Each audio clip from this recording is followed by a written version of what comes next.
किसी से उनकी मंजिल का पता पाया नहीं जाता।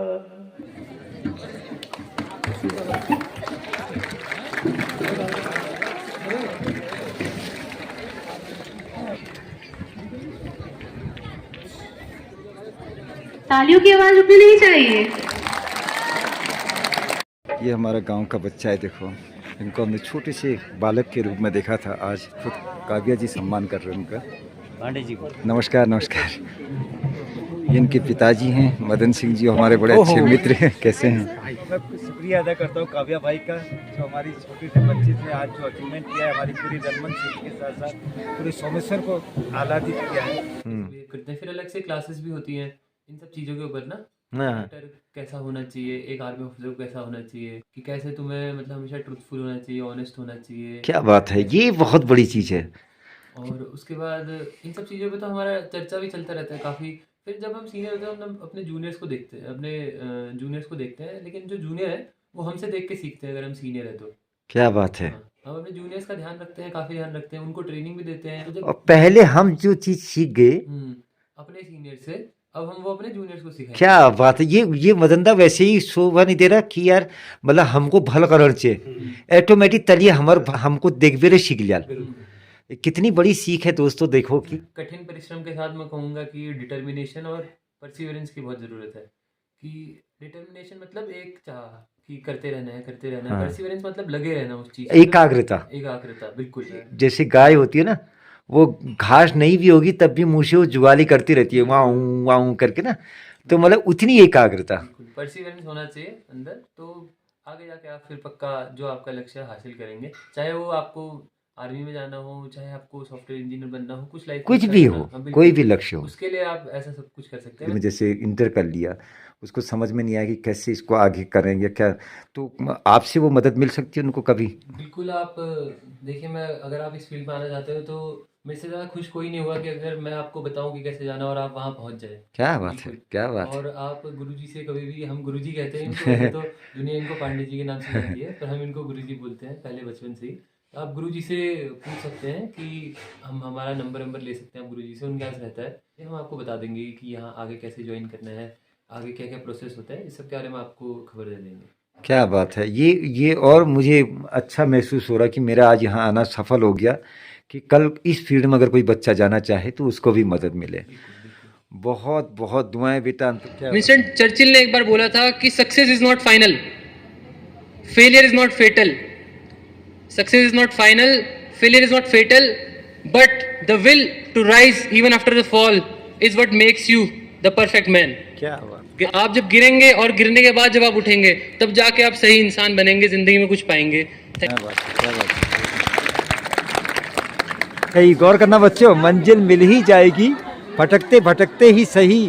गुमराह तो वो है जो घर से निकले ही नहीं। इसलिए मेहनत करने वाले को एक दिन सफलता अवश्य मिलती है, थोड़ा डिले हो सकता है लेकिन अंतोगत्वा सफलता अवश्य मिलती है। ये मम्मी पापा यशराज की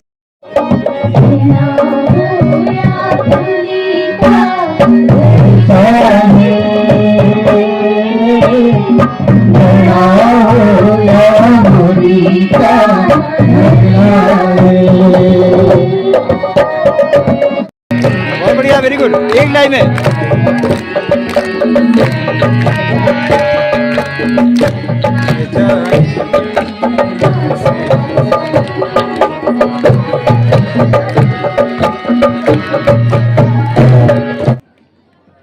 जियो बच्चों जियो।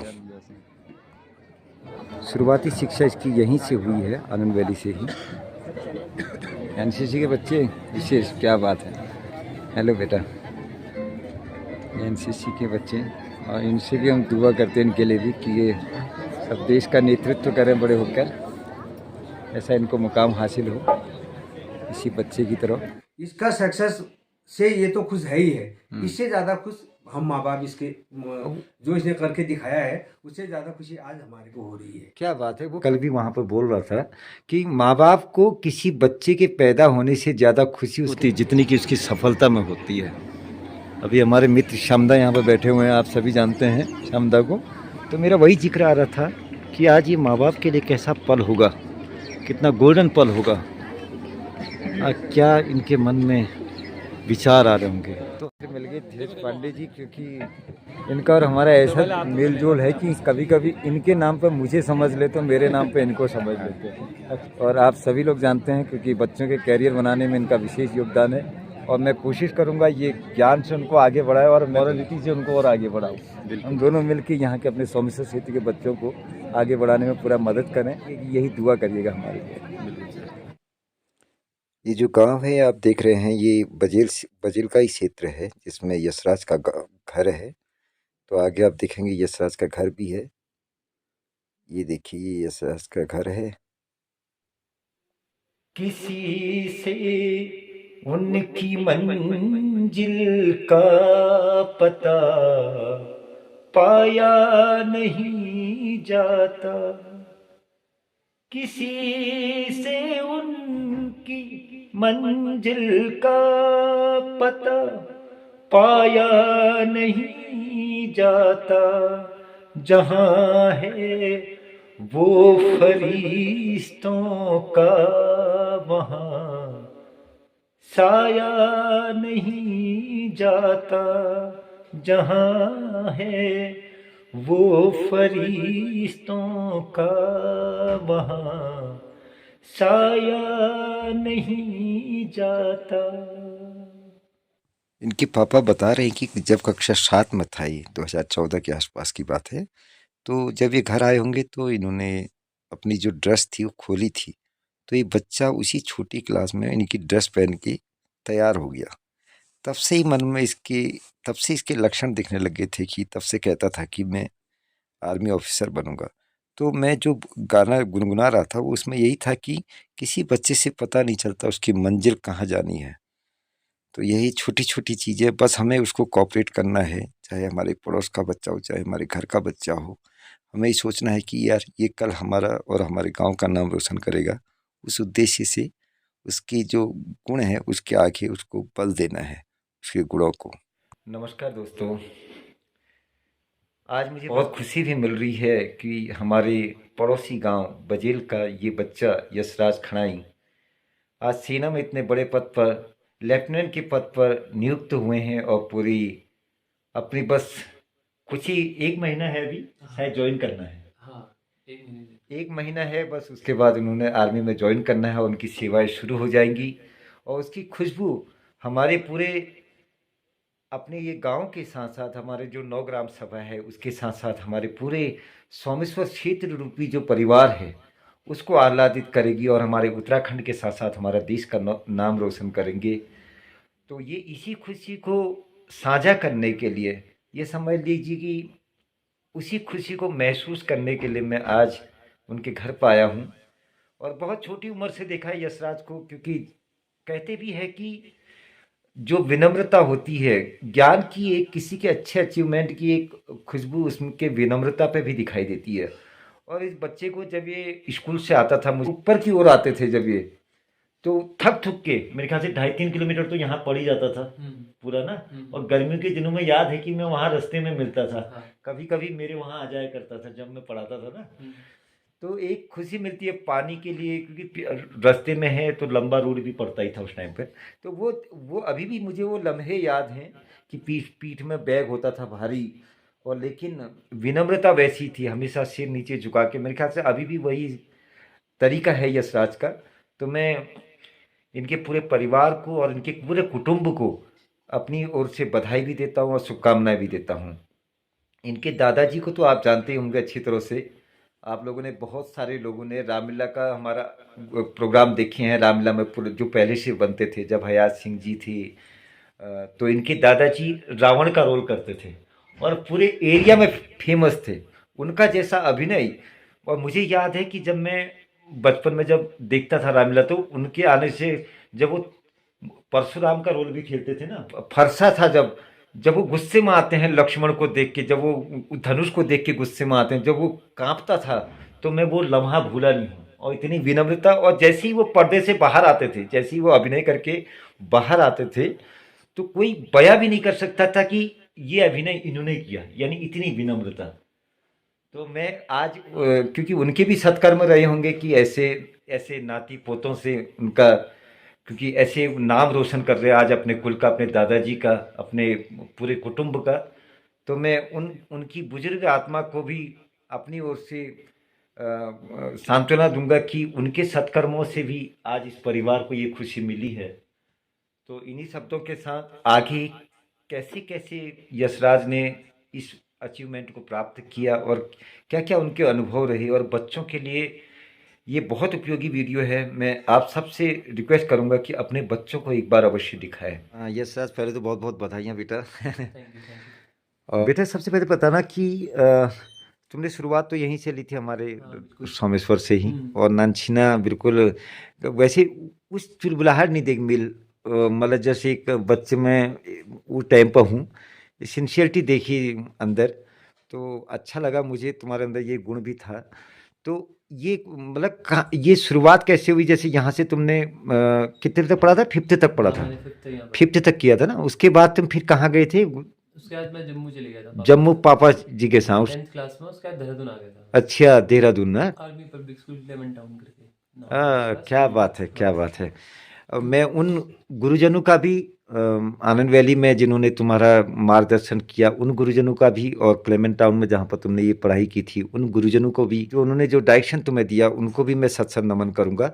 और उसके बाद क्या रहा फिर आगे? इंटर किया था ना वहाँ से? हाँ, वहाँ से मैंने 12th तक किया था पूरा। अच्छा, ये एम्बिशन 11th में 10th में सोच लिया था, या 11th में जाने के बाद कुछ ऐसा बना? नहीं, मेरे को बचपन से ही शौक था ऐसे आर्मी में जाने का। क्या बात है। अपने पापा को देख देख के हो रहा होगा, जब छुट्टी होना लो बिल्कुल अब ड्रेस में होना, तो उससे भी थोड़ा सा वो बना होगा ना? फिर जब मैं 11th में गया तो हमारे ट्यूशन में ना, जिस ट्यूशन में मैं जाता था, शिखर इंस्टीट्यूट करके था, हाँ हाँ। उसी में एनडीए की भी कोचिंग चलती थी।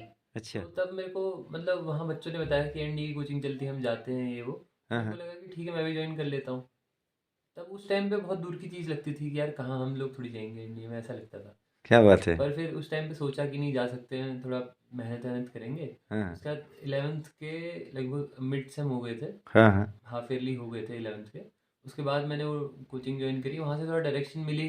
फिर जब पढ़ना स्टार्ट किया तो धीरे धीरे मज़ा सा आने लगा। हाँ मज़ा हाँ। सा आने लगा तो फिर और पढ़ा। क्या बात है। फिर धीरे धीरे धीरे पहला एग्ज़ाम दिया था मैंने सितंबर में, जब मैं अच्छा। 12th में पढ़ता था।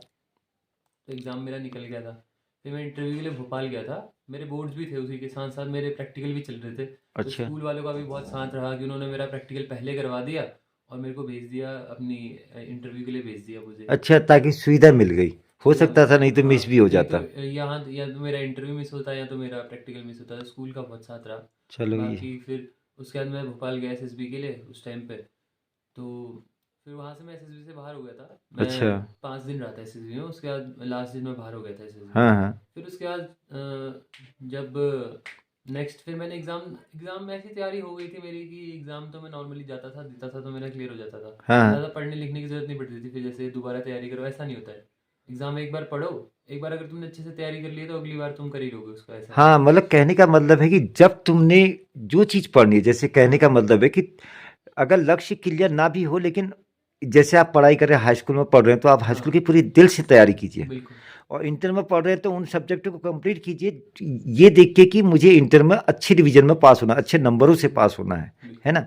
तो उसको करते करते ऑटोमेटिक आगे के जो लक्ष्य हैं, उसके बेस पर जो कंपटीशन हमें फाइट करने होते हैं, वो ऑटोमेटिक इजी पड़ने लगते हैं। शुरुआत कहीं और जगह भी हुई थी ट्रेनिंग की? हाँ हाँ। क्या क्या होता है इसमें? जैसे तुमने एक इंटरव्यू फेस किया, एक रिटर्न हुआ, हाँ, आगे क्या था फिर? एक इंटरव्यू और एक रिटर्न। उस बेसिस पे मेरिट बनती है। अच्छा। फिर मेरिट के हिसाब से सर्विस की अलॉटमेंट होती है। जैसे लोगों की चॉइस होती है, किसी की एयरफोर्स की चॉइस होती है। हाँ पर लेकिन मान लो एयरफोर्स की सीटें खाली 90 हैं, हाँ तो अगर वो रैंक उसकी नीचे है और उससे ऊपर 90 लोगों ने एयरफोर्स ऑलरेडी भर दी है, हाँ। तो उसको फिर सेकंड प्रेफरेंस मिलेगी। फिर उसके बाद थर्ड प्रेफरेंस। हम तो बचपन से आर्मी वाले माहौल में थे, तो हमारी तो हमेशा से ही प्रेफरेंस आर्मी रही है। अच्छा। तो मैं आर्मी प्रेफरेंस लेके फिर एनडीए गया। हाँ हाँ। एनडीए में हमारी 3 साल ट्रेनिंग होती है। अच्छा, पहले ही चूज करना पड़ता है, तब जाके आप फिर वहाँ हाँ, ज्वाइन करेंगे हाँ, ट्रेनिंग? पहले चूज करना पड़ता है हाँ। कि कौन से काम में जाना चाहते हो। अच्छा, उसी के अकॉर्डिंग तुम्हें वो ट्रेनिंग दी जाएगी कुछ? ना सबको लगभग मिल जाता है, अपना फर्स्ट चॉइस ही मिल जाता है, क्योंकि इतने वो नहीं होते हैं। बाकी सब एनडीए ही ज्वाइन करते हैं, चाहे आर्मी हो, नेवी हो, एयरफोर्स हो, अच्छा। सब एनडीए ज्वाइन करते हैं। हाँ हाँ एनडीए की 3 साल की ट्रेनिंग के बाद फिर आर्मी वाले आईएमए देहरादून आ जाते हैं, हाँ। नेवी वाले आईएनए चल जाते हैं कोची, और उनका फिर आधे साल बाद विशाखापट्टनम में भी अलग से होता है। अच्छा, फिर एयरफोर्स वाले एएफए चल जाते हैं हैदराबाद में। क्या बात है। इसमें तुम्हें कौन कौन से स्किल तुम्हारे प्रिपेयर कर दी जाती है? जैसे कि कहते हैं कि तू बताता था मुझे कि यार घुड़सवारी भी हो जाती है भैया जी, हमने घुड़सवारी भी सीख ली, ये भी सीख ली, तो क्या क्या हो जाता है उसमें? जैसे घुड़सवारी तो कराते हैं, मतलब घुड़सवारी तो काफ़ी कराते हैं। कहने का मतलब कि आपको पूरी तरीके से तैयार हो जाते हैं, बिल्कुल, बिल्कुल। अभी वो पूरा कमांड है, जी, जी, बिल्कुल। उतरना चढ़ना। हाँ, बिल्कुल। घुड़सवारी अच्छे से सिखा देते हैं। फिर उसके बाद गेम्स में काफ़ी अच्छी वहाँ पे कमांड मिल जाती है आपको। अगर आप गेम्स की प्रैक्टिस करो ये वो ना, हाँ हाँ। तो सीनियर्स ही सिखाना चालू करते हैं। तो गेम्स का स्विमिंग स्विमिंग तो हाँ, स्विमिंग तो जिसको पहले से आती है उसका तो ठीक है, वरना वहाँ पे सिखाएँगे तो सबको। ये तो बेसिक मतलब कहने का मतलब है कि हुँ, चारों तरफ से उसको मजबूत किया जाता है बिल्कुल, कि बिल्कुल। हर परिस्थिति से वो जूझ सके। और मैंने देखा कि विनम्रता, मॉरलिटी के लिए क्या प्रयास किए जाते हैं ताकि मतलब बच्चा जब निकले तो वो अपने जो सब जूनियर हैं उनके साथ भी ऐसे ही पेश आए कि उसके जूनियर को ये ना लगे कि यार मतलब उनको फील ना हो कभी, मतलब उनको उनके साथ वो विनम्रता रहे, क्योंकि मॉरलिटी भी बहुत, क्योंकि काफ़ी तनाव भी रहता है ट्रेनिंग के दौरान। फिर आगे तुम्हें जैसे जॉब पकड़ना है तो उसमें भी काफ़ी तनाव रहता है, तो उसको मैनेज करने के लिए क्या क्या इंस्ट्रक्शन या क्या क्या तरीके सुझाव दिए जाते हैं? जब हम जूनियर होते हैं, हम्म तो हम अपने सीनियर्स को देखते हैं हम्म कि वो कैसे रहते हैं, कैसे हम्म बिहेव करते हैं। फिर अलग से क्लासेस भी होती हैं इन सब चीज़ों के ऊपर ना, हाँ कैरेक्टर कैसा होना चाहिए, एक आर्मी ऑफिसर को कैसा होना चाहिए। इन सब चीज़ों पे क्लासेस चलती रहती हैं कि कैसे तुम्हें मतलब हमेशा ट्रूथफुल होना चाहिए, ऑनेस्ट होना चाहिए, क्या बात है, कैसे ये बहुत बड़ी चीज़ है। और उसके बाद इन सब चीज़ों पे तो हमारा चर्चा भी चलता रहता है काफ़ी। फिर जब हम सीनियर होते हैं हम अपने जूनियर्स को देखते हैं, वो हमसे देख के सीखते हैं अगर हम सीनियर है तो। क्या बात है। हाँ, हम अपने जूनियर्स का ध्यान रखते हैं, काफ़ी ध्यान रखते हैं, उनको ट्रेनिंग भी देते हैं। और पहले हम जो चीज़ सीख गए, अपने सीनियर से अब हम वो अपने जूनियर्स को सिखाएंगे। क्या बात है, ये मदनदा वैसे ही शोभा नहीं दे रहा कि यार मतलब हमको भल करण चाहिए ऑटोमेटिक तलिए हमर हमको देखबे रे सीख लिया।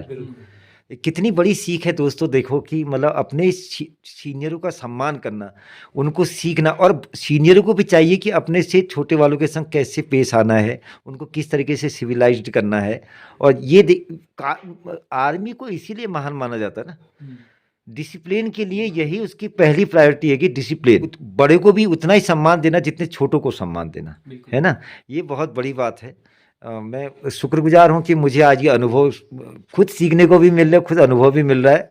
असली में मैं ये देख रहा हूँ यशराज, आजकल हमारी जो बोलने की लहजा है ना, उसमें बहुत कमी आने लग गई। मैं बच्चों को देखता हूँ आपस में बात भी करते हैं, तो तुमने गौर किया होगा जैसे पहले पुरानी पिक्चर में होता था ना, हद तुम्हारा भला हो, मूछें हो तो नथुलाल की तरह।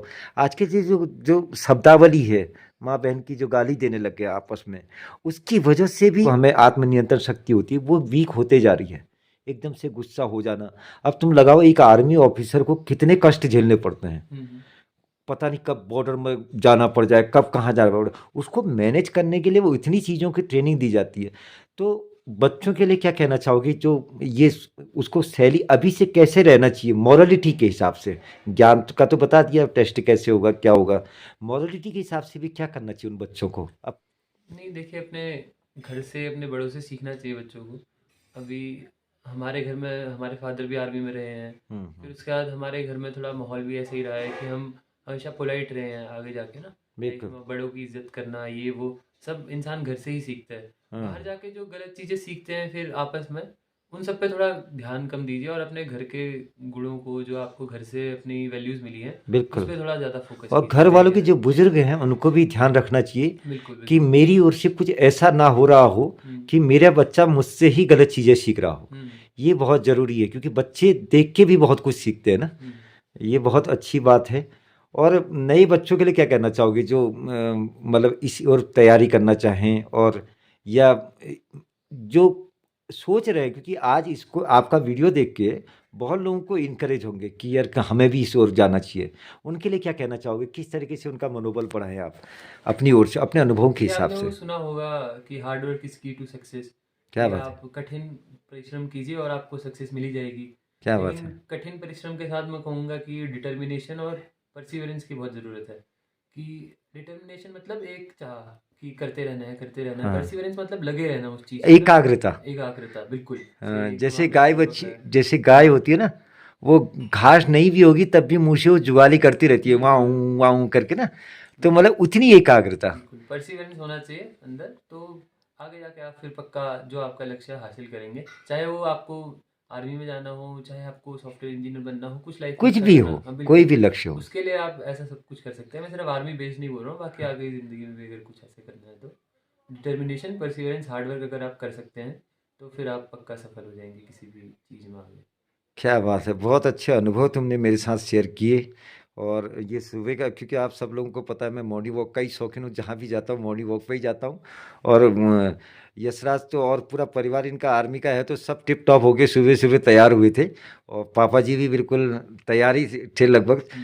मदन दा, थोड़ा सा आपसे जानना चाहूँगा, इस अचीवमेंट में आप क्या कहना चाहिए, आप कैसे फील कर रहे हो? और देखो पांडे जी, हर एक पेरेंट्स का यही सोच होता है कि मेरा बच्चा बड़ा होकर के अच्छा करे, अपने पैरों पर जल्दी से जल्दी खड़ा हो। तो ये सोच अगर हमने इसके ऊपर अप्लाई किया, तो ये सोच अप्लाई होने के साथ साथ इसको अच्छी जगह में पढ़ाने का कोशिश किया।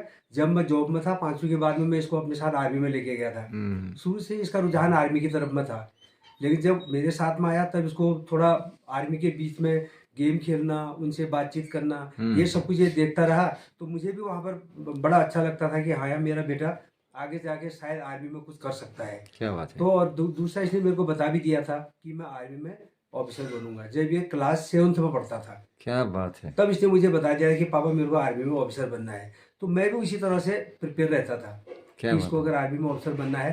तो जब मैं रिटायरमेंट हुआ था 2015 में, उस टाइम पे रिटायर होने के बाद में फिर मैं आर्मी के इलाके में था नहीं, मैं तो यहाँ अल्मोड़ा के गांव में रहता था। तो यहाँ पर कोई ऐसा किस्म का आर्मी स्कूल था नहीं। लेकिन मैंने फिर चॉइस किया, मैं देहरादून में गया, क्लेमन टाउन में रहा, वहाँ पे मैंने अपना पूरा परिवार को रखा, साथ ही इसने वहीं पर अपनी पढ़ाई भी की, और वहीं से मैंने इसको अंडी की कोचिंग भी कराई। तो उसी से इसको मतलब सक्सेस मिला। इसका सक्सेस से ये तो खुश है ही है, इससे ज़्यादा खुश हम माँ बाप इसके जो इसने करके दिखाया है, उससे ज़्यादा खुशी आज हमारे को हो रही है। क्या बात है। वो कहा भी है, मुझे ध्यान है कि मैं कल भी वहाँ पर बोल रहा था कि माँ बाप को किसी बच्चे के पैदा होने से ज़्यादा खुशी उसके सफल होने में होती है। क्यों? उसके तो ये बहुत बड़ी चीज़ है, और सफलता है, और वास्तविक खुशी यही है। हालांकि मैं आर्मी से ऑनरी कैप्टन से रिटायर हूँ, लेकिन आज मेरा बेटा डायरेक्ट ऑफिसर बन करके, लेफ्टिनेंट बन करके आर्मी में एंट्री कर रहा है। तो मुझे ये लग रहा है कि शायद मेरा बेटा नहीं, मैं ही डायरेक्ट एंट्री करके क्या बात है, बड़ी खुशी मिलती है, खुशी की बात है ये बहुत बड़ी बात है। तो मैं एक चीज कहना चाहूंगा पांडे जी आखिर में, हाँ, कि हर एक माँ बाप को अपने बच्चे के ऊपर फोकस करना जरूरी है। पैसा आप कितना भी कमा लो, पैसा किसी के पास में रहता नहीं है, लेकिन आपने पैसा अगर अपने बच्चे की पढ़ाई में और अपने बच्चे के फ्यूचर में अगर आपने अच्छा करने के लिए पैसा लगा दिया, वो सबसे बड़ी कमाई है। जैसे कि आपने मेरे को एक दिन बताया था, मतलब जिसके पास पैसा बहुत कुछ है, कुछ नहीं है उसके पास में, जिसने अपने बच्चों को पढ़ा के सक्सेस कर दिया, उसके पास में सबसे बड़ी कमाई है। तो ये बड़ा प्रेरणादायक शब्द आपने मेरे को बोला था। तो ये वास्तव में वो जरूरी भी है, क्योंकि बच्चे पर फोकस करना, कैसे उसको आगे बढ़ा सकते हैं, और ये संस्कारों के जरिए, साथ में संस्कार भी ऐसे बढ़े कि वो कल आगे खुद भी आगे बढ़े और किसी को आगे बढ़ाने में मदद भी कर सके, है ना, ताकि पूरे कुटुंब का नाम रोशन हो, वो दुआएं सब तक पहुंचे।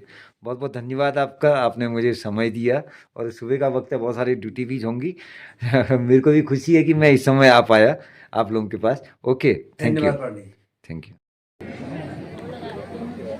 ओहो, ठीक ठाक हैं, वेरी गुड, बहुत बढ़िया। अरे सॉरी, नमस्कार नमस्कार।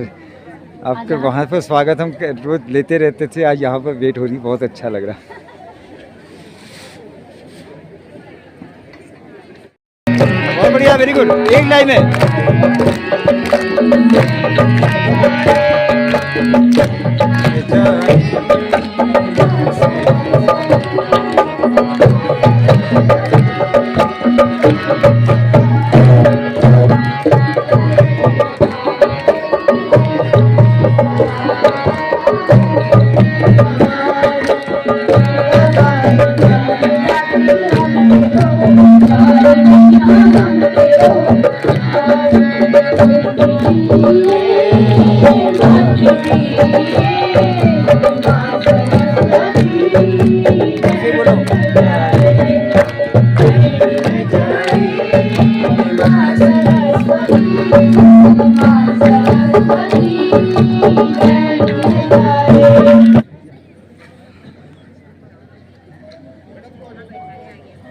ये देखिए कितना सम्मान मिलता है। देखिए ये हमारे लिए भी गर्व का विषय है कि हमारे बीच का ही, हमारे रनमन के बजेल गांव का बच्चा ही आज इसको इतना सम्मान मिल रहा है।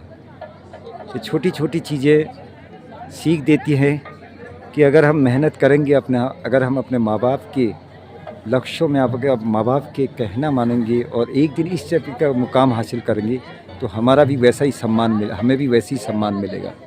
शुरुआती शिक्षा इसकी यहीं से हुई है, आनंद वैली से ही।